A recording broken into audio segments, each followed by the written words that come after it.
Welcome to the Singapore Management University podcast series, where we feature the latest insights and perspectives from our faculty.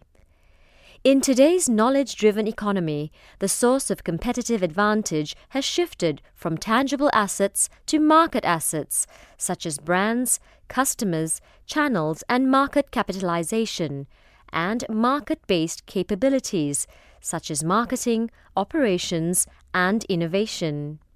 Professor Rajendra Srivastava, Provost, Deputy President Academic Affairs, and a Professor of Marketing at SMU, and a highly cited scholar in market strategy, has written one of the most influential articles entitled Market-Based Assets and Shareholder Value, a Framework for Analysis.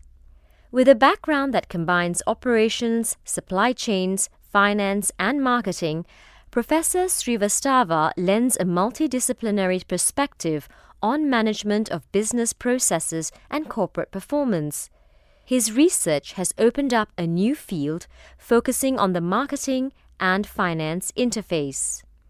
In this podcast, Professor Srivastava shares his insights and knowledge about the impact that innovation, risk management, as well as market-based assets and capabilities have on the financial performance and long-term sustainability of firms. Professor Srivastava, we understand that you have written an influential paper on marketing and finance interface. Could you tell us more about the work that you have done? This was a really interesting project. It emerged by talking with managers as to what were some of the issues that they were facing, and also how to overcome some of those challenges. And in the process of working with the managers, it became clear that although there was a marketing perspective, for example, the importance of brands, the importance of customers, there were other perspectives as well. So value creation, we discovered, was really coming out of three types of processes. One process was simply product innovation, improving the existing offerings that a company had. The second way of improving value was through better timing of the delivery, more efficient, more effective supply chain kind of processes. And the third element was more central to marketing, which was related to customer care, educating the customer, making sure that the customer was able to use the products they purchased more productively. So these were the three value drivers from the customer viewpoint. The value drivers, it turns out, from the corporate viewpoint were, of course, making more money. Second was making it faster. Third, making sure it didn't go away. I'm oversimplifying this notion of financial performance, but those are the three drivers: making money now, making money in the future, and making sure it doesn't go away. In order to do this, a company had to figure out what were the appropriate investments that they had to make. Companies have a tendency to overdo what they're good at doing. So it is not unusual for an engineering company to over-engineer. For example, at Motorola, they would keep on spending money on product innovation, product improvement, to the detriment of putting in enough resources for customer education. If you take a company like Procter & Gamble, they are much more focused on branding, and at one time, they had not come up with a major innovation in many, many years. And when Mr. A.G. Lafley, it's the prior CEO, not the current one, when he came on board, he shifted the attention from just pure marketing to new product innovation. So what I'm trying to say is that sometimes the payoff for companies may be more in learning to do things that they don't do well. Anyway, in this particular analysis, what we ended up by doing was linking those factors that help create customer value to those factors that help create value for the company. So, for example, if customers are going to be happier with the services that they are provided, it will lead to a higher level of loyalty, and that higher level of loyalty will reduce the risk or the volatility of the cash flows that the company faces. Similarly, if customers really trust a company, they would be more willing to adopt new products. And we have seen this happen in spades. When an Apple product comes out, people are lining up, and usually they're backed up with orders after a few weeks. On the other hand, lesser known companies will take much longer to sell new products. At the same time, a company can reduce the risk by increasing the rate of innovation. And this makes it difficult for competition to stay up with them. The point I'm trying to make is that there are multiple ways in which one can grow profitability, increase the rate of sales, decrease risk, and many people will put it under the label of different horses for different courses. You don't have to do the same thing. There is no universal solution, and one has to make a judgment on where the investments have to go. The insights that you have just shared with us pertaining to risk management in relation to a firm's sustainability seems to be a perspective that is different from the common notions. Could you elaborate, please? There are three elements in my perspectives on risk that tend to differ from the common notions related to risk management. The three approaches that merit attention are the following. First, one way of managing risk is through good customer management. People do not necessarily equate customer loyalty to lower risk, but that's exactly what it is. If a firm's customers are not available to their competition, that company is then immune to competitive moves. Take Microsoft. Experts pronounced Windows and Office Suite dead over a decade ago, and these products are still thriving because of high customer switching costs and loyalty. Second, companies that are agile and flexible can adapt to changing market trends. A good example is Zara, the fashion company.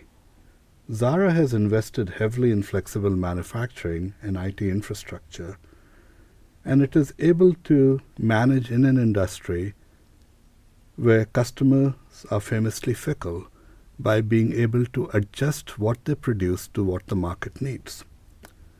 Third, and this is very important, there's a greater risk in not taking risk.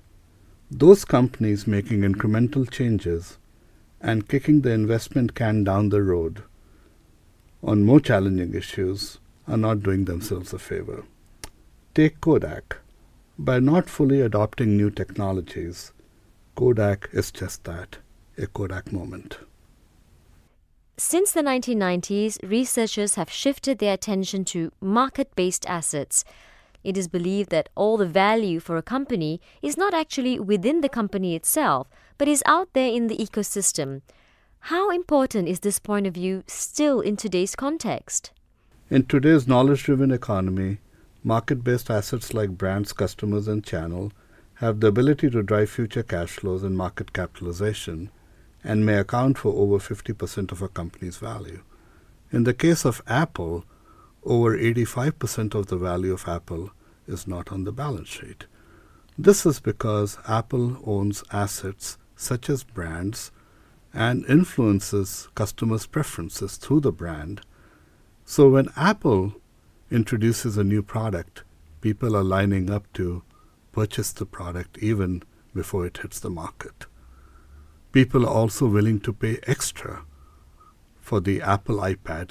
So one benefit of having a strong brand, or one benefit of having loyal customers, is that it actually increases your performance in the marketplace. For firms to succeed in the long haul, they have to identify which of their capabilities to develop and invest in those that are necessary for sustained business performance. So, which capabilities would you recommend that companies focus on? The answer is always it depends. It depends on what a company is good at doing and what they're not good at doing. There's a tendency to over-invest in what they're good at doing. Second is that as companies go along a product life cycle, there's a shift in what is necessary to succeed. So, for example, when launching a new product, what is important is the ability to manage innovations, manage new ways of doing things.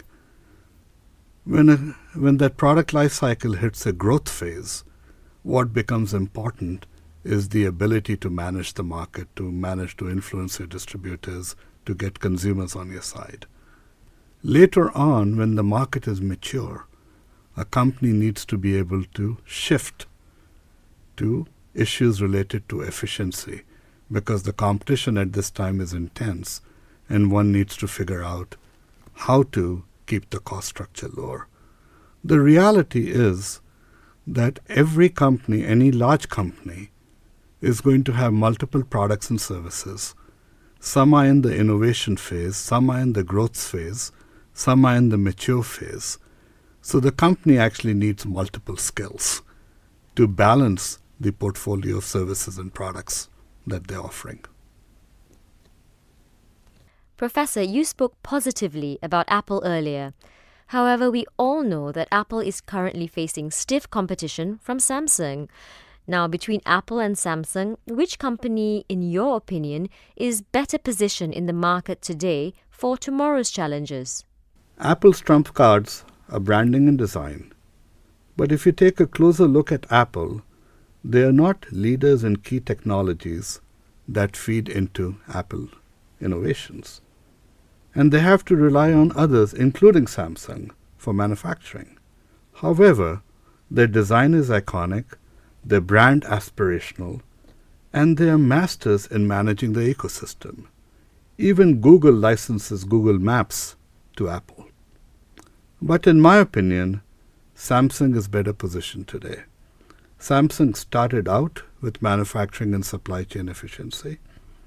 Thereafter, they invested heavily in technology to become a leader in that area. And now they are fast becoming a leading global brand, especially in emerging markets. This puts Samsung in the enviable position of driving all three factors that help create value in the marketplace. They represent a big challenge to not only Apple, but to others in the technological field. We understand that you are involved in research in business model innovation. Could you tell us about some of your findings? Yes, I have been interested in business model innovation, and the research I was talking about, linking marketing and financial performance, is really closely linked to business model innovations. But my more recent work is focusing on business model innovations in emerging markets. Let me just point out a couple of differences between emerging markets and the more established Western markets. First is there's a high degree of fragmentation. There are real differences in emerging markets such as Philippines versus Bangladesh versus Thailand versus Indonesia and Korea. So you cannot do business the same way in each of these economies because of differences in distribution infrastructure, because of differences in consumers, in terms of linguistics, in terms of socioeconomic capabilities. So you have to adjust how you go about approaching these markets, even for the same products and services. The second area that I'd like to point out is that in emerging markets there can be very, very high levels of growth. As an example, if we take Philippines today, which is accelerating, an 8% growth rate in Philippines, and the GDP in Philippines, may mean a 15 to 20% or maybe 25% growth rate in those products that are targeted at the middle class, because the middle class is growing a lot faster than the overall economy. As a consequence, one has to make adjustments for that. And earlier on, I mentioned that it's a big mistake to not take the risk. And those companies that are avoiding going into emerging markets are actually taking the risk of subperforming later on when early movers into this market have already taken a good stake in the marketplace. Are there any final points that you would like to share with our listeners? I believe there are 4 things that companies should worry about. First, the innovation is not just in the product, and they should look at how they can better innovate by increasing value through investments in brands, by increasing the investments in the supply chain. Second, companies should worry about risks, not just returns. To manage these risks, certainly it is important to look at ways in which they can be more agile and they can respond to changes in the marketplace. But importantly, reducing risk by investing in customer relationships buys you more time to find fixes. Third, companies need to adopt different business models in different geographies. And there is no such thing as one global strategy. Depending on the nature of the market, depending on the nature of the competition, you have to adjust the ways in which you go about winning in the marketplace. Finally, and I want to reinforce this, that innovation is not invention. It is simply finding ways in which you can do things better. Thank you, Professor Srivastava. Thank you. You were listening to a podcast by the Singapore Management University.